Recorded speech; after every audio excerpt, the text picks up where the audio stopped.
Akal Takht to hold prayers for Sikhs, Hindus, Muslims killed during partition.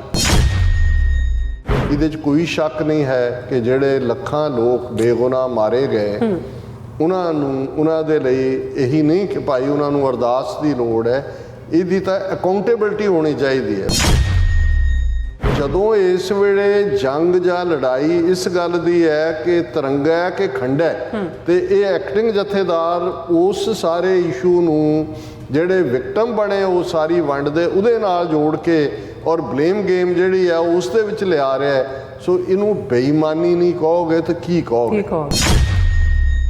ਇਸ ਮੌਕੇ ਤੇ ਜਦੋਂ ਲੜਾਈ ਤੁਹਾਡੀ ਆਪਣੀ ਹੋਂਦ ਦਰਸਾਉਣ ਦੀ ਹੈ, ਇਸ ਦੀ ਬਜਾਏ ਕਿ ਸ਼੍ਰੋਮਣੀ ਕਮੇਟੀ ਔਰ ਇਹ ਐਕਟਿੰਗ ਕਰਨ ਵਾਲਾ ਜਿਹੜਾ ਹੈ ਸ਼੍ਰੋਮਣੀ ਕਮੇਟੀ ਨੂੰ ਕਹਿੰਦਾ ਕਿ ਭਾਈ ਇਹ ਸਾਡਾ ਝੰਡਾ ਜਿਹੜਾ ਹੈ ਸਿੱਖ ਨਿਸ਼ਾਨ ਸਾਹਿਬ ਇਹ ਪ੍ਰੋਵਾਈਡ ਕਰੋ ਲੱਖਾਂ ਦੀ ਗਿਣਤੀ 'ਚ ਸਿੱਖਾਂ ਨੂੰ।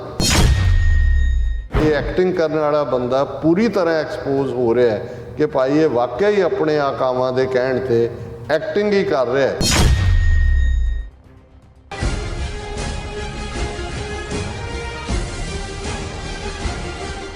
Viewers welcome back on programme. So viewers programme ਨੂੰ ਹੋਰ ਅੱਗੇ ਵਧਾਉਂਦੇ ਹਾਂ ਅੱਜ ਦੇ ਦੂਸਰੇ ਅਹਿਮ ਇਸ਼ੂ ਦੇ ਨਾਲ। ਇਸ ਵਿੱਚ ਆਪਾਂ ਗੱਲਬਾਤ ਕਰਨ ਜਾ ਰਹੇ ਹਾਂ ਕਿ ਬਾਦਲਾਂ ਵੱਲੋਂ ਥਾਪੇ ਅਕਾਲ ਤਖਤ ਸਾਹਿਬ ਦੇ ਐਕਟਿੰਗ ਜਥੇਦਾਰ ਗਿਆਨੀ ਹਰਪ੍ਰੀਤ ਸਿੰਘ ਇੱਕ ਵਾਰ ਫਿਰ ਆਪਣੇ ਅਕਾਵਾਂ ਨੂੰ ਖੁਸ਼ ਕਰਨ ਦੀ ਐਕਟਿੰਗ ਕਰਦੇ ਨਜ਼ਰ ਆ ਰਹੇ ਹਨ।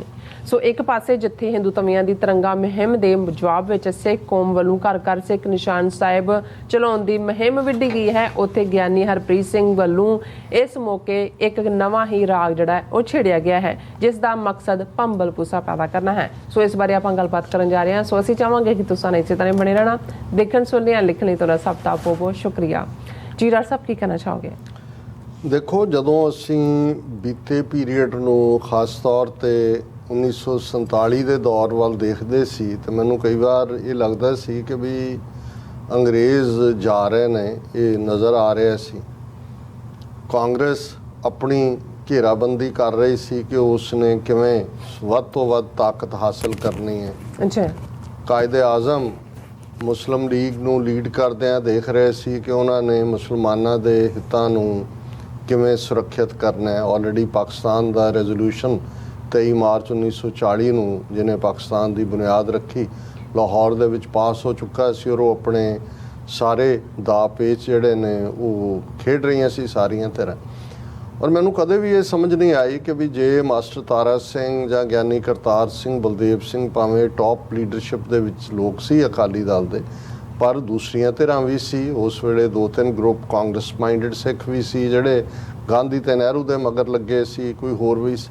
ਸੋ ਕਿਸੇ ਨੇ ਉਸ ਪੀਰੀਅਡ ਦੇ ਵਿੱਚ ਕਿਉਂ ਨਹੀਂ ਲੀਡ ਲੈ ਕੇ ਕਿਹਾ ਕਿ ਭਾਈ ਅੰਗਰੇਜ਼ ਦੇਣਾ ਚਾਹੁੰਦੇ ਨੇ, ਸਿੱਖਾਂ ਦਾ ਹੱਕ ਵੀ ਬਣਦਾ ਹੈ, ਤੀਸਰੀ ਧਿਰ ਦੇ ਤੌਰ ਤੇ ਤੁਹਾਨੂੰ ਮਾਨਤਾ ਵੀ ਹੈ, ਰਾਊਂਡ ਟੇਬਲ ਕਾਨਫਰੰਸ ਵੀ ਸੱਦਿਆ ਹੋਇਆ ਹੈ, ਸੈਪਰੇਟ ਇਲੈਕਟੋਰੇਟ ਵੀ ਹੈ ਤੁਹਾਡਾ। 1937 ਦੀਆਂ ਚੋਣਾਂ 'ਚ ਸਿੱਖ ਨੁਮਾਇੰਦਿਆਂ ਨੂੰ ਸਿੱਖਾਂ ਨੇ ਹੀ ਵੋਟਾਂ ਪਾਈਆਂ।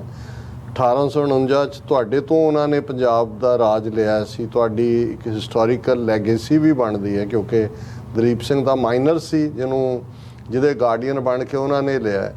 ਫੌਜ ਦੇ ਅਫਸਰਾਂ ਦੇ ਵਿੱਚ 34-35% ਸਿੱਖ ਨੇ, ਗਰਾਊਂਡ ਦੇ ਉੱਤੇ 22-23% ਸੋਲਜਰ ਤੁਹਾਡੇ ਨੇ, 6-7 ਤੁਹਾਡੇ ਕੋਲ ਆਪਣੀਆਂ ਪਟਿਆਲਾ, ਨਾਭਾ, ਜੀਂਦ, ਕਪੂਰਥਲਾ, ਕਲਸੀਆਂ ਇਤਿਆਦਕ ਜਿਹੜੀਆਂ ਨੇ ਉਹ ਰਿਆਸਤਾਂ ਤੁਹਾਡੇ ਕੋਲ ਨੇ। ਔਰ ਗੁੱਡਵਿਲ ਸਿੱਖਾਂ ਦੇ ਲਈ ਜਿਵੇਂ ਸੈਕੰਡ ਵਰਲਡ ਵਾਰ 'ਚ ਉਹਨਾਂ ਨੇ ਥਾਂ ਥਾਂ ਜਾ ਕੇ ਜਿਹੜਾ ਉਹ ਕੁਰਬਾਨੀਆਂ ਦਿੱਤੀਆਂ ਸੀ ਕਿ ਕੋਈ ਐਸੇ ਜਿਹੜੇ ਉਹ ਸਿਆਣੇ ਸਿੱਖ ਜਿਹੜੇ ਇਹਨਾਂ ਦੇ ਜਿਹੜੇ ਲੋਕ ਗੁੰਮਰਾਹ ਹੋ ਕੇ ਦੂਜੇ ਪਾਸੇ ਕੋਈ ਕਾਂਗਰਸ ਦੀ ਝੋਲੀ 'ਚ ਸੀ, ਕੋਈ ਅਦਰਵਾਈਜ਼ ਸੀ, ਕੋਈ ਰੈਲਿੰਗ ਪੁਆਇੰਟ ਨਹੀਂ ਸੀ ਬਣ ਸਕਦਾ ਸਮਝਾਉਂਦਾ ਕਿ ਭਾਈ ਇਹ ਸਾਰੇ ਫੈਕਟਰਸ ਨੂੰ ਤੁਸੀਂ ਜਿਹੜਾ ਕਿਵੇਂ ਆਪਣਾ ਜਿਹੜਾ ਆਪਣੀ ਕਿਸਮਤ ਘੜਨ ਦੇ ਲਈ ਵਰਤ ਸਕਦੇ ਹੋ। ਪਰ ਜਿਵੇਂ ਕਲੋਜ਼ਲੀ ਅਸੀਂ ਪੋਸਟ 84 ਹਾਲਾਂਕਿ ਪ੍ਰੀ 84 ਵੀ ਸਿਚੁਏਸ਼ਨ ਨੂੰ ਵਾਚ ਕੀਤਾ ਹੈ, ਅਸੀਂ ਉਸ ਦੌਰ ਦੀ ਵੀ ਟੈਸਟੀਮਨੀ ਹੈ ਜਦੋਂ ਕਿ ਸੰਤ ਭਿੰਡਰਾਂ ਵਾਲਿਆਂ ਨੂੰ ਕਿਵੇਂ ਜਿਹੜਾ ਉਹ ਪੁਸ਼ ਟੂ ਦਾ ਵਾਲ ਕਰਨ ਦੇ ਲਈ ਹਕੂਮਤ ਨੇ ਅਕਾਲੀਆਂ ਰਾਹੀਂ ਇਹ ਭੰਡੀ ਪ੍ਰਚਾਰ ਆਰੰਭਿਆ ਕਿ ਜੀ ਇਹ ਤਾਂ ਕਾਂਗਰਸ ਦੀ ਉਪਜ ਨੇ, ਕਾਂਗਰਸ ਲਿਆਈ, ਗਿਆਨੀ ਜ਼ੈਲ ਸਿੰਘ ਲਿਆਇਆ, ਸੰਜੇ ਗਾਂਧੀ ਲਿਆਇਆ ਪ੍ਰਾਈਵੇਟਲੀ ਵੀ, ਔਰ ਕਈ ਵਾਰ ਪਬਲਿਕ ਫੰਕਸ਼ਨ 'ਚ ਵੀ ਇਹਨਾਂ ਦੇ ਜਿਹੜੇ ਭੌਂਕੇ ਕਿਸਮ ਦੇ ਅਕਾਲੀ ਸੀ ਉਹ ਬਿਆਨਬਾਜ਼ੀਆਂ ਕਰਦੇ ਸੀ। ਜੀ ਜੂਨ 84 ਵਾਪਰਿਆ, ਉਦੋਂ ਇਹ ਅਕਾਲੀ ਲੀਡਰਾਂ ਨੂੰ ਜਿਹੜਾ ਸਰਕਾਰ ਨੇ ਲੁਕੋ ਲਿਆ ਕਿ ਲੋਕਾਂ ਨੇ ਇੱਟੇ ਵੱਟੇ ਮਾਰ ਕੇ ਮਾਰ ਦੇਣਾ ਕਿ ਭਾਈ ਜਿਹੜੇ ਜਿਨ੍ਹਾਂ ਨੂੰ ਇਹ ਸਰਕਾਰੀ ਜਾਂ ਕਾਂਗਰਸੀ ਏਜੰਟ ਕਹਿੰਦੇ ਸੀ ਉਹ ਤਾਂ ਜੂਝ ਕੇ ਉਹਨਾਂ ਨੇ ਸ਼ਹੀਦੀ ਪਾਈ। ਲੇਕਿਨ ਇਹਨਾਂ ਨੇ ਕਿਵੇਂ ਬਾਹਾਂ ਖੜੀਆਂ ਕਰਕੇ ਨਾ ਸਿਰਫ ਇਹ ਜਿਹੜੇ ਨੇ ਰਲੇ ਹੋਏ ਸੀ ਉਹਨਾਂ ਨਾਲ ਰਾਜੀਵ ਲੌਂਗੋਵਾਲ ਸਮਝੌਤਾ ਕਿ ਕਿਵੇਂ ਸਰੈਂਡਰ ਕੀਤਾ, ਲੇਕਿਨ ਅਸੀਂ ਇਸ ਦੌਰ 'ਚ ਦੇਖਿਆ ਕਿ ਫਿਰ ਜਿਹੜੀਆਂ ਸਾਡੀਆਂ ਹੀ ਧਿਰਾਂ ਸੀ ਉਹਨਾਂ ਦੇ ਵਿੱਚੋਂ ਵੀ ਕਿਵੇਂ ਇੱਕ ਧਿਰ ਰਾਹੀਂ ਸੰਤਾਂ ਦੇ ਚੜ੍ਹਦੀ ਕਲਾ 'ਚ ਹੋਣ ਦੀ ਗੱਲ ਨੂੰ ਅੱਗੇ ਲਿਆ ਕੇ ਇੱਕ ਟਕਰਾਅ ਪੈਦਾ ਕੀਤਾ ਗਿਆ। ਕਾਮਯਾਬ ਜੁਝਾਰੂ ਲਹਿਰ ਕਿਵੇਂ ਜਿਹੜੀ ਆ ਉਹ ਖੰਡਾਈ ਪੁੰਡਾਈ ਗਈ। ਹੁਣ ਜਦੋਂ ਅਸੀਂ ਮਲੋਏ ਧਰ ਦੀ ਓਪਨ ਸੀਕ੍ਰੇਟਸ ਦੇਖਦੇ ਹਾਂ ਜਾਂ 20 ਤੋਂ ਜ਼ਿਆਦਾ ਕਿਤਾਬਾਂ ਹੁਣ ਅੱਡ ਇੰਟੈਲੀਜੈਂਸ ਨਾਲ ਰਿਲੇਟਡ ਜਿਹੜੇ ਲੋਕਾਂ ਦੀਆਂ ਆਈਆਂ ਨੇ ਜਿਨ੍ਹਾਂ 'ਚ ਬਹੁਤ ਕੁਝ ਲੁਕਾਇਆ ਗਿਆ, ਕੁਝ ਸਾਹਮਣੇ ਵੀ ਆਉਂਦਾ, ਉਸ ਤੋਂ ਸਾਨੂੰ ਅੰਦਾਜ਼ਾ ਹੋਣਾ ਸ਼ੁਰੂ ਹੁੰਦਾ ਹੈ ਕਿ ਵੀ ਇਹ ਤਾਂ ਕਿਸ ਹੱਦ ਤੱਕ ਸਾਡੇ ਅੰਦਰ ਘੁਸਪੈਠ ਵੀ ਔਰ ਜਿਹੜਾ ਜੈਨੂਇਨ ਲੱਗਦਾ ਸੀ ਕਿ ਭਾਈ ਕਿਸੇ ਕੁਆਟਰ ਵੱਲੋਂ ਆਈ ਕੋਈ ਗੱਲ ਹੈ, ਔਰ ਇਹ ਜਿਹੜੀਆਂ ਸਾਡੀਆਂ ਮੋਸਟ ਰਿਸਪੈਕਟੇਬਲ ਇੰਸਟੀਟਿਊਸ਼ਨ ਸੀ ਉਹਨਾਂ ਨੂੰ ਕਿਵੇਂ ਉਹਨਾਂ ਨੇ ਵਰਤਿਆ ਇੰਡੀਅਨ ਏਜੰਡੇ ਨੂੰ ਅੱਗੇ ਤੋਰਨ ਦੇ ਲਈ। ਤੇ ਫਿਰ ਜਿਹੜਾ ਅੱਜ ਵਾਪਰ ਰਿਹਾ ਜੋ ਕੁਝ ਉਹ ਸਮਝਣਾ ਹੁਣ ਕੋਈ ਬਹੁਤਾ ਔਖਾ ਨਹੀਂ ਲੱਗਦਾ। ਗੱਲ ਪੈਰ ਦੇ ਉੱਤੇ ਟੱਕਰ ਦੀ ਹੈ। ਟੱਕਰ ਚੋਂ ਕੋਈ ਵੀ ਇੰਡੀਵਿਜੂਅਲ ਜਾਂ ਕੋਈ ਵੀ ਕੌਮ, ਜਦੋਂ ਅਸੀਂ ਘੱਲੂਘਾਰਿਆਂ ਦੀ ਗੱਲ ਕਰਦੇ, ਘੱਲੂਘਾਰੇ ਸਿੱਧੀ ਟੱਕਰ ਨੇ ਕਿ ਇੱਕ ਪਾਸੇ ਇੱਕ ਤਾਕਤ ਹੈ ਜਿਹੜੀ ਤੁਹਾਨੂੰ ਮਟਾਉਣਾ ਚਾਹੁੰਦੀ ਹੈ। ਤੇ ਕਦੇ ਵੀ ਜੇ ਅਸੀਂ ਆਪਣਾ ਇਤਿਹਾਸ 18ਵੀਂ ਸਦੀ ਦਾ ਦੇਖੀਏ, 20ਵੀਂ ਸਦੀ ਦਾ ਵੀ ਦੇਖੀਏ, ਜੂਨ 84 ਨਵੰਬਰ 84 ਦੇ ਘੱਲੂਘਾਰੇ ਦੇਖੀਏ, ਤੇ ਸਿੱਖ ਕਮਜ਼ੋਰ ਤਾਂ ਨਹੀਂ ਹੋਏ। ਉਹਦੇ 'ਚੋਂ ਤੁਹਾਡੀ ਤਾਕਤ ਨਿਕਲੀ, ਤੁਹਾਡੀ ਪਛਾਣ ਨਿਕਲੀ। ਜੇ ਅੱਜ ਦੁਨੀਆ ਭਰ 'ਚ ਖਾਲਸਾਈ ਝੰਡੇ ਝੂਲ ਰਹੇ ਨੇ ਤੇ ਜੂਨ 84 ਦੀ ਇਹਦੇ 'ਚ ਬਹੁਤ ਵੱਡੀ ਦੇਣ ਹੈ, ਕਿਉਂਕਿ ਉਸ ਨੇ ਹੀ ਸਾਨੂੰ ਪਛਾਣ ਕਰਵਾਈ ਕਿ ਵੈਰੀਆਂ ਕੱਢ ਵਿਖਾਲਿਆ 5 ਸਦੀਆਂ ਦਾ ਵੈਰੀ ਕੌਣ ਹੈ। ਉਹਨੇ ਸਾਨੂੰ ਪਛਾਣ ਕਰਾਈ ਕਿ ਸਾਡੀ ਹੋਂਦ ਸਿੱਖੀ ਨਾਲ ਹੈ। ਜਿਹੜੇ ਖੁਦ ਸਿੱਖੀ ਸਰੂਪ 'ਚ ਨਹੀਂ ਸਨ, ਇਹਨਾਂ ਬਾਹਰਲੇ ਮੁਲਕਾਂ 'ਚ ਕਈ ਦਹਾਕੇ ਪਹਿਲਾਂ ਉੱਥੋਂ ਨਿਕਲ ਆਏ ਸੀ, ਉਹਨਾਂ ਦੇ ਅੰਦਰ ਸੁੱਤੀ ਸਿੱਖੀ ਵੀ ਜਾਗੀ। ਉਹਨਾਂ ਨੇ ਆਪਣੇ ਬੱਚਿਆਂ ਨੂੰ ਜਿਹੜਾ ਉਹ ਸਿੱਖੀ ਸਰੂਪ ਦੇ ਵਿੱਚ ਲਿਆ ਕੇ ਇਸ ਖਾਲਿਸਤਾਨ ਦੀ ਲੜਾਈ ਦੇ ਉਹ ਯੋਧੇ ਬਣੇ। ਬਾਹਰੋਂ ਜਾ ਕੇ ਕੁਰਬਾਨੀਆਂ, ਪੰਜਾਬ ਦੀ ਧਰਤੀ ਦੇ ਉੱਤੇ ਕਿੰਨਾ ਵੱਡਾ ਇਨਕਲਾਬ ਭਰਪਾ ਹੋਇਆ ਜਿਹੜਾ ਅੱਜ ਤੱਕ ਚੱਲ ਰਿਹਾ। ਕਿਸਾਨ ਲਹਿਰ ਦੇ 13 ਮਹੀਨੇ ਦੇ ਪੀਰੀਅਡ 'ਚ ਅਸੀਂ ਫੇਰ ਉਸ ਟਕਰਾਅ ਦੀ ਨੀਤੀ, ਇਹੀ ਲੋਕ ਜਿਹੜੇ ਐਡਵਾਈਸ ਕਰਨ ਵਾਲੇ ਸੀ ਜੀ 2% ਹੈਗੇ ਨੇ ਸਰਕਾਰ, ਉਹਨਾਂ ਦੇ ਨਾਲ ਸਾਰੀਆਂ ਪਾਰਟੀਆਂ, ਕਿਸੇ ਹੋਰ ਸੂਬੇ ਦਾ ਤਾਂ ਕੋਈ ਕਿਸਾਨ ਅੱਗੇ ਹੀ ਨਹੀਂ ਆਇਆ। ਲੇਕਿਨ ਸਿੱਖਾਂ ਨੇ ਨਾ ਸਿਰਫ ਉਹ ਲੜਾਈ ਜਿੱਤੀ, ਕੇਸਰੀ ਝੰਡੇ ਦੇ ਇਸ ਜਿਹੜਾ ਖਾਲਸਾਈ ਝੰਡੇ ਦੀ ਜਿਹੜੀ ਅਗਵਾਈ ਦੇ ਥੱਲੇ ਜਿੱਤੀ। ਹੁਣ ਦੂਜੇ ਪਾਸੇ ਉਹੀ CAA ਜਦੋਂ ਸਿਟੀਜ਼ਨਸ਼ਿਪ ਅਮੈਂਡਮੈਂਟ ਐਕਟ ਹੁੰਦਾ ਹੈ, ਭਾਰਤ ਦੇ ਵਿੱਚ 20 ਕਰੋੜ ਮੁਸਲਮਾਨ ਰਹਿੰਦੇ ਨੇ। ਸ਼ਾਹੀਨ ਬਾਗ 'ਚ ਬਹੁਤ ਕਾਮਯਾਬ ਜਿਹੜਾ ਸਿਟ-ਇਨ ਸੀ ਜਿਹਦੇ 'ਚ ਬੀਬੀਆਂ ਨੇ, ਮੁਸਲਮਾਨ ਬੀਬੀਆਂ ਨੇ, ਔਰ ਉਹਨਾਂ ਦੀ ਸਪੋਰਟ ਦੇ ਵਿੱਚ ਲਿਬਰਲ ਔਰ ਦੂਸਰੇ ਲੋਕ ਵੀ ਆਏ। ਫਿਰ ਜੌਹਰ ਬਾਗ ਲਖਨਊ 'ਚ ਵੀ ਦੂਜੇ। ਲੇਕਿਨ ਸ਼ਾਹੀਨ ਬਾਗ ਤੋਂ ਜੌਹਰ ਬਾਗ ਤੱਕ ਔਰ ਭਾਰਤ ਭਰ 'ਚ ਮੁਸਲਮਾਨਾਂ ਨੇ ਇਸ ਗੱਲ ਨੂੰ ਯਕੀਨੀ ਬਣਾਇਆ ਕਿ ਉਹ ਤਿਰੰਗਿਆਂ ਦੇ ਵਿੱਚ ਆਪਣੇ ਆਪ ਨੂੰ ਲਪੇਟ ਕੇ ਆਉਂਦੇ ਸੀ। ਉਹਨਾਂ ਦੇ ਪ੍ਰੋਟੈਸਟ ਦੇ ਵਿੱਚ ਸ਼ੁਰੂ ਤੋਂ ਅਖੀਰ ਤੱਕ ਤਿਰੰਗੇ ਨਜ਼ਰ ਆਉਂਦੇ ਸੀ, ਕਿਉਂਕਿ ਉਹ ਪਹਿਲਾਂ ਵਾਅ ਕਰਦੇ ਸੀ ਕਿ ਅਸੀਂ ਤਿਰੰਗੇ ਦੇ ਜਿਹੜਾ ਹੈ ਉਹ ਵਫਾਦਾਰ ਹੈ, ਸਾਡੀ ਕੋਈ ਸੈਪਰੇਟਿਜ਼ਮ ਨਹੀਂ ਹੈ। ਲੇਕਿਨ ਅੱਜ ਕਿੱਥੇ ਗਈ ਉਹ ਸਾਰੀ ਮੂਵਮੈਂਟ, ਔਰ ਕਿਵੇਂ ਇਹਨਾਂ ਨੇ ਖੰਡਾਈ ਦੇ ਬਾਵਜੂਦ ਕਿ ਤਿਰੰਗੇ ਦੇ ਨਾਲ ਉਹਨਾਂ ਨੇ 47 ਦੇ ਵਿੱਚ ਵੀ ਵਫਾ ਪਾਲੀ ਸੀ ਜਦੋਂ ਪਾਕਿਸਤਾਨ ਦੇ ਆਈਡੀਆ ਦਾ ਵਿਰੋਧ ਕੀਤਾ ਸੀ। ਲੇਕਿਨ ਇਹ ਤਿਰੰਗਾ ਉਹਨਾਂ ਦਾ ਕੁਝ ਸਵਾਰ ਨਹੀਂ ਸਕਿਆ। ਕਿਵੇਂ ਉਹਨਾਂ ਦੇ ਖਿਲਾਫ ਜਿਹੜੇ ਵੀ ਸ਼ਾਹੀਨ ਬਾਗ 'ਚ ਯੰਗ ਬੱਚੀਆਂ ਦਿੱਲੀ ਯੂਨੀਵਰਸਿਟੀ ਜਾਂ ਜਾਮੀਆ ਮਿਲੀਆ ਜਾਂ ਉਹ ਅੱਜ ਤੱਕ ਵੀ ਕੇਸਾਂ ਦੇ ਵਿੱਚ ਔਰ ਪੱਕੇ ਪ੍ਰਿਜ਼ਨਰ ਬਣਾਏ ਹੋਏ ਨੇ।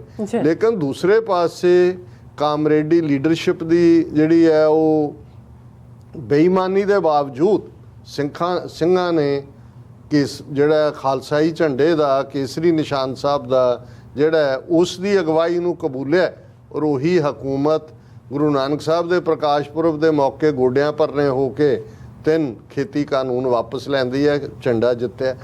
ਹੁਣ ਵੀ ਇਹ ਸਾਨੂੰ ਕੋਈ ਤਿਰੰਗਾ ਅੱਗੇ ਕਿਹੜਾ ਨਹੀਂ ਲਹਿਰਾਉਂਦੇ, ਪਰ ਜਦੋਂ ਇਹਨਾਂ ਨੇ ਹਕੂਮਤ ਨੇ ਘਰ ਘਰ ਤਿਰੰਗਾ ਦੇ ਨਾਂ ਥੱਲੇ, ਕੋਈ ਯੂਪੀ ਬਿਹਾਰ ਬਾਕੀਆਂ ਦੇ ਵਿੱਚ ਤਾਂ ਤਿਰੰਗੇ ਦੀ ਲੋੜ ਨਹੀਂ, ਉਹ ਤੋਂ ਪਹਿਲਾਂ ਹੀ ਤਿਰੰਗੇ ਵਾਲੇ ਨੇ, ਪਰ ਇਹਨਾਂ ਨੇ ਪੰਜਾਬ ਔਰ ਕਸ਼ਮੀਰ, ਇਹ ਦੋ ਸੂਬੇ, ਔਰ ਉਹ ਵੀ ਸਿੱਖਾਂ ਦੇ ਘਰਾਂ ਦੇ ਉੱਤੇ, ਅਸੀਂ ਸ਼੍ਰੋਮਣੀ ਕਮੇਟੀ ਦੇ ਕੰਟਰੋਲ ਵਾਲੇ ਮਾਤਾ ਗੁਜਰੀ ਕਾਲਜ ਫਤਿਹਗੜ੍ਹ ਸਾਹਿਬ ਦੇ ਪ੍ਰਿੰਸੀਪਲ ਦਾ ਆਰਡਰ ਦੇਖਿਆ ਕਿ ਬਈ ਉਹ DPI ਕਾਲਜਸ ਦੇ ਆਰਡਰ ਨੂੰ ਅੱਗੇ ਕਰਕੇ ਆਪਣੇ ਟੀਚਰਸ ਨੂੰ ਕਹਿ ਰਿਹਾ ਕਿ ਜੀ ਆਪਣੇ ਘਰ ਦੀ ਛੱਤ ਤੇ ਚੜ੍ਹ ਕੇ ਤਿਰੰਗਾ ਲਹਿਰਾਓ, ਸੈਲਫੀ ਖਿੱਚੋ ਔਰ ਨਾਲ ਜਿਹੜੀ ਹੈ ਸਾਡੇ ਤੱਕ ਪਹੁੰਚਾਓ।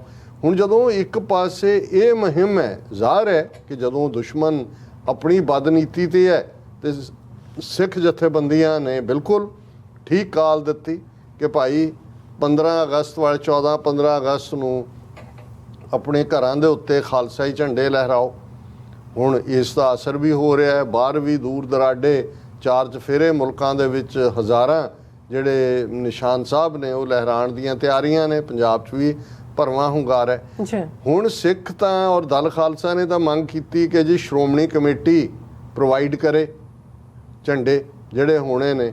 ਉਹ ਤਾਂ ਧਾਮੀ ਸਾਹਿਬ ਜਿਹੜੇ ਨੇ ਪ੍ਰਧਾਨ, ਉਹਨਾਂ ਨੇ ਕਿਹਾ ਜੀ ਅਸੀਂ 11 ਅਗਸਤ ਨੂੰ ਮੀਟਿੰਗ ਕਰਾਂਗੇ, ਦੇਖਾਂਗੇ ਕੀ ਕਰਨਾ ਹੈ, ਇਹ ਨਿੱਜੀ ਜਥੇਬੰਦੀਆਂ ਦਾ ਫੈਸਲਾ ਹੈ, ਅਸੀਂ ਤਾਂ ਕੋਈ ਕਾਲ ਨਹੀਂ। ਉਹਨਾਂ ਨੇ ਇਹ ਕਹਿ ਕੇ ਪੱਲਾ ਛਡਾਇਆ। ਪਰ ਸਭ ਤੋਂ ਮੈਂ ਸਮਝਦਾ ਵੀ ਇਸ ਤੋਂ ਵੀ ਜਿਹੜੀ ਬੇਈਮਾਨ ਲਾਈਨ ਹੈ ਉਹ ਇਹਦੇ ਗਿਆਨੀ ਹਰਪ੍ਰੀਤ ਸਿੰਘ ਜੇ ਤੋਂ ਐਕਟਿੰਗ ਹੀ ਕਰਵਾ ਰਹੇ ਨੇ, ਆਪਣੇ ਆਕਾਵਾਂ ਲਈ ਉਹ ਐਕਟਿੰਗ ਕਰਦਾ ਹੈ, ਉਹ ਲਾਈਨ ਦਵਾਈ ਕਿ ਇੱਕ ਪਾਸੇ ਜਦੋਂ ਤੁਹਾਡੀ ਹੋਂਦ ਦੇ ਲਈ ਤੁਸੀਂ ਦੱਸ ਰਹੇ ਹੋ ਕਿ ਭਾਈ ਅਸੀਂ ਜਿਹੜਾ ਹੈ ਉਹ ਕੇਸਰੀ ਨਿਸ਼ਾਨ ਸਾਹਿਬ ਦੀ ਅਗਵਾਈ ਕਬੂਲਦੇ, ਤੇ ਹੁਣ ਇਹਨੇ ਕੀ ਕਾਲ ਦਿੱਤੀ ਹੈ ਗਿਆਨੀ ਹਰਪ੍ਰੀਤ ਸਿੰਘ ਨੇ, Akal Takht to hold prayers for Sikhs Hindus Muslims killed during partition. ਹੁਣ ਇਹ ਔਰ ਇੱਕ ਵੀਡੀਓ ਮੈਸੇਜ ਵੀ ਇਹਦਾ ਐਕਟਿੰਗ ਜਥੇਦਾਰ ਦਾ ਆਇਆ, ਉਹਨੇ ਕਿਹਾ ਜੀ ਇਹ ਜਿਹੜੀ ਸੀ ਵੰਡ, ਇਹਦੇ 'ਚ 10 ਲੱਖ ਪੰਜਾਬੀ ਮਾਰੇ ਗਏ ਜਿਨ੍ਹਾਂ 'ਚ ਸਿੱਖ, ਹਿੰਦੂ, ਮੁਸਲਮਾਨ, ਔਰ ਉਹਨਾਂ ਸਾਰਿਆਂ ਦੇ ਸਾਂਝੀ ਜਿਹੜੀ ਹੈ ਅਰਦਾਸ ਜਿਹੜੀ ਹੈ ਅਕਾਲ ਤਖਤ ਤੇ 16 ਅਗਸਤ ਨੂੰ ਕੀਤੀ ਜਾਏਗੀ। ਇਸ ਤੋਂ ਪਹਿਲਾਂ ਦੁਨੀਆ ਭਰ 'ਚ ਉਹਨਾਂ ਦੀ ਯਾਦ ਦੇ ਵਿੱਚ ਜਿਹੜਾ ਹੈ ਉਹ ਅਰਦਾਸ ਕੀਤੀ ਜਾਏ। ਇਹਦੇ 'ਚ ਕੋਈ ਸ਼ੱਕ ਨਹੀਂ ਹੈ ਕਿ ਜਿਹੜੇ ਲੱਖਾਂ ਲੋਕ ਬੇਗੁਨਾਹ ਮਾਰੇ ਗਏ ਉਹਨਾਂ ਨੂੰ, ਉਹਨਾਂ ਦੇ ਲਈ ਇਹੀ ਨਹੀਂ ਕਿ ਭਾਈ ਉਹਨਾਂ ਨੂੰ ਅਰਦਾਸ ਦੀ ਲੋੜ ਹੈ, ਇਹਦੀ ਤਾਂ ਅਕਾਊਂਟੇਬਿਲਟੀ ਹੋਣੀ ਚਾਹੀਦੀ ਹੈ ਬ੍ਰਿਟਿਸ਼ਰਸ ਦੀ, ਕਾਂਗਰਸ ਦੀ, ਬਾਕੀ ਤਰ੍ਹਾਂ ਦੀ, ਕਿ ਭਾਈ ਤੁਸੀਂ ਅੰਗਰੇਜ਼ ਰੈੱਡ ਕਲਿਫ ਲਾਈਨ ਵੰਡ ਕੇ ਆ ਗਏ ਔਰ ਮਾਊਂਟ ਬੈਟਨ ਜਿਹਨੇ ਸਤੰਬਰ 1948 ਦੇ ਵਿੱਚ ਜਿਹੜਾ ਉਹ ਅੰਗਰੇਜ਼ਾਂ ਨੇ ਛੱਡਣਾ ਸੀ, ਲੇਕਿਨ ਉਹਨੇ ਕਿਵੇਂ ਐਡਵਾਂਸ ਕੀਤਾ, ਅਗਸਤ 1947 'ਚ ਲਿਆਇਆ, ਇੱਕ ਵੱਖਰਾ ਵਿਸ਼ਾ ਹੈ। ਪਰ ਜਦੋਂ ਇਸ ਵੇਲੇ ਜੰਗ ਜਾਂ ਲੜਾਈ ਇਸ ਗੱਲ ਦੀ ਹੈ ਕਿ ਤਿਰੰਗਾ ਹੈ ਕਿ ਖੰਡਾ ਹੈ, ਤੇ ਇਹ ਐਕਟਿੰਗ ਜਥੇਦਾਰ ਉਸ ਸਾਰੇ ਇਸ਼ੂ ਨੂੰ ਜਿਹੜੇ ਵਿਕਟਮ ਬਣੇ ਉਹ ਸਾਰੀ ਵੰਡ ਦੇ ਉਹਦੇ ਨਾਲ ਜੋੜ ਕੇ ਔਰ ਬਲੇਮ ਗੇਮ ਜਿਹੜੀ ਆ ਉਸ ਦੇ ਵਿੱਚ ਲਿਆ ਰਿਹਾ ਹੈ। ਸੋ ਇਹਨੂੰ ਬੇਈਮਾਨੀ ਨਹੀਂ ਕਹੋਗੇ ਤਾਂ ਕੀ ਕਹੋਗੇ? ਬਿਲਕੁਲ, ਕਿਉਂਕਿ ਕੋਈ ਹੋਰ ਦਿਨ ਵੀ ਰੱਖਿਆ ਜਾ ਸਕਦਾ ਹੈ, ਇਹਦੇ 'ਚ ਕੋਈ ਸ਼ੱਕ ਨਹੀਂ। ਅਸੀਂ ਸਮਝਦੇ ਹਾਂ ਕਿ ਭਾਈ ਸਾਰੀਆਂ ਧਿਰਾਂ ਨੇ ਉਹਨਾਂ ਲੋਕਾਂ ਨੂੰ ਜਿਹੜੇ ਬੇਗੁਨਾਹ ਕੋਹ ਕੇ ਮਾਰੇ ਗਏ ਔਰ 10 ਲੱਖ ਦੇ ਕਰੀਬ ਪੰਜਾਬੀਆਂ ਦਾ ਖੂਨ ਡੁੱਲਿਆ, ਲੱਖਾਂ ਦੀ ਗਿਣਤੀ ਦੇ ਵਿੱਚ ਬੱਚੀਆਂ ਉਧਾੜੀਆਂ ਗਈਆਂ, ਕਿੰਨੇ ਘਰ ਜਿਹੜੇ ਨੇ ਉਹ ਟੁੱਟੇ, ਇਤਿਹਾਸਕ ਮੁਕਾਮ ਛੁੱਟੇ। ਔਰ ਅੱਜ ਵੀ ਜਦੋਂ ਅਸੀਂ ਕਰਤਾਰਪੁਰ ਸਾਹਿਬ ਕੋਰੀਡੋਰ ਦੇ ਹਵਾਲੇ ਨਾਲ ਦੇਖਦੇ ਹਾਂ, ਅੱਜ ਵੀ ਇੱਕ ਕਹਾਣੀ ਸੀ ਕਿ 75 ਸਾਲ ਬਾਅਦ ਇੱਕ ਚਾਚਾ ਆਪਣੇ ਭਤੀਜੇ ਨੂੰ ਮਿਲਿਆ ਜਿਹੜਾ ਇੱਕ ਸਿੱਖ ਚਾਚਾ ਹੈ, ਤੇ ਮੁਸਲਮਾਨ ਬੱਚਾ ਜਿਹੜਾ ਬੱਚਾ 8-9 ਸਾਲ ਦਾ ਸੀ ਉਧਰ ਰਹਿੰਦੇ। ਇਹ ਕਹਾਣੀਆਂ ਜਿਹੜੀਆਂ ਨੇ ਇਹ ਸਾਡੇ ਅੰਦਰ ਧੁਰ ਤੱਕ ਪੀੜ ਦਿੰਦੇ ਨੇ, ਦੋਨੋਂ ਪਾਸਿਆਂ ਦੀਆਂ ਕਹਾਣੀਆਂ ਨੇ। ਲੇਕਿਨ ਇਸ ਮੌਕੇ ਤੇ ਜਦੋਂ ਲੜਾਈ ਤੁਹਾਡੀ ਆਪਣੀ ਹੋਂਦ ਦਰਸਾਉਣ ਦੀ ਹੈ, ਇਸ ਦੀ ਬਜਾਏ ਕਿ ਸ਼੍ਰੋਮਣੀ ਕਮੇਟੀ ਔਰ ਇਹ ਐਕਟਿੰਗ ਕਰਨ ਵਾਲਾ ਜਿਹੜਾ ਹੈ ਸ਼੍ਰੋਮਣੀ ਕਮੇਟੀ ਨੂੰ ਕਹਿੰਦਾ ਹੈ ਕਿ ਭਾਈ ਇਹ ਸਾਡਾ ਝੰਡਾ ਜਿਹੜਾ ਹੈ ਸਿੱਖ ਨਿਸ਼ਾਨ ਸਾਹਿਬ, ਇਹ ਪ੍ਰੋਵਾਈਡ ਕਰੋ ਲੱਖਾਂ ਦੀ ਗਿਣਤੀ 'ਚ ਸਿੱਖਾਂ ਨੂੰ ਕਿ ਸਿੱਖ ਘਰਾਂ ਦੇ ਉੱਤੇ ਲਹਿਰਾਣ। ਸ਼੍ਰੋਮਣੀ ਕਮੇਟੀ ਦਾ ਪ੍ਰਧਾਨ ਊਂ ਭਗੌੜ ਹੈ, ਜਨਰਲ ਸੈਕਟਰੀ ਕਰਨੈਲ ਸਿੰਘ ਪੰਜੋਲੀ ਕਹਿ ਰਿਹਾ ਜੀ ਮੈਂ ਆਪਣੇ ਘਰ ਤੇ ਲਾਵਾਂਗਾ ਕਿਉਂਕਿ ਮੈਂ ਤਿਰੰਗੇ ਨਾਲ ਨਹੀਂ, ਮੈਂ ਤਾਂ ਖਾਲਸਾਈ ਝੰਡੇ ਨਾਲ ਹੈ। ਤੇ ਅਕਾਲ ਤਖਤ ਦਾ ਜਥੇਦਾਰ ਜਿਹੜਾ ਹੈ ਉਹ ਵਿਆਹ ਦੇ ਵਿੱਚ ਬੀ ਦਾ ਲੇਖਾ ਪਾਉਣ ਵਾਲੀ ਗੱਲ ਵਾਂਗ ਹੋਰ ਹੀ ਜਿਹੜਾ ਇਸ਼ੂ ਨੂੰ ਇਸ ਮੌਕੇ ਦੇ ਉੱਤੇ ਹਾਈਲਾਈਟ ਕਰਨਾ ਚਾਹੁੰਦਾ। ਸੋ ਇਸ ਤੋਂ ਹੁਣ ਇਹ ਅਕਾਲੀ ਜੇ ਸਮਝਦੇ ਨੇ ਕਿ ਵਾਪਸ ਸਿੱਖ ਕੌਮ ਦੇ ਵਿੱਚ ਇਹ ਰੀਹੈਬਿਲਿਟੇਟ ਹੋਣਗੇ, ਇਸ ਕਿਸਮ ਦੀਆਂ ਕਰਤੂਤਾਂ ਜਿਹੜੀਆਂ ਨੇ ਪਹਿਲਾਂ ਹੀ, ਹੋਰ ਵੀ ਹਰ ਮੌਕੇ ਦੇ ਉੱਤੇ ਨਜ਼ਰ ਆਉਂਦਾ ਹੈ, ਪਰ ਇਸ ਦੇ ਉੱਤੇ ਮੈਂ ਸਮਝਦਾ ਹੈ ਕਿ ਭਾਈ ਇਹ ਐਕਟਿੰਗ ਕਰਨ ਵਾਲਾ ਬੰਦਾ ਪੂਰੀ ਤਰ੍ਹਾਂ ਐਕਸਪੋਜ਼ ਹੋ ਰਿਹਾ ਹੈ ਕਿ ਭਾਈ ਇਹ ਵਾਕਿਆ ਹੀ ਆਪਣੇ ਆਕਾਵਾਂ ਦੇ ਕਹਿਣ ਤੇ ਐਕਟਿੰਗ ਹੀ ਕਰ ਰਿਹਾ ਹੈ, ਇਸ ਤੋਂ ਵੱਧ ਕੇ ਕੁਛ ਨਹੀਂ। ਜੀ ਡਾਕਟਰ ਸਾਹਿਬ ਤੁਹਾਡਾ ਬਹੁਤ ਬਹੁਤ ਸ਼ੁਕਰੀਆ। ਇਸ ਵਕਤ ਲੈਣੇ ਬ੍ਰੇਕ ਫਿਅਰਸ ਤੁਸੀਂ ਇਸੇ ਤਰ੍ਹਾਂ ਬਣੇ ਰਹਿਣਾ। ਮਿਲਦੇ ਹਾਂ ਛੋਟੇ ਜਿਹੇ ਬ੍ਰੇਕ ਤੋਂ ਬਾਅਦ।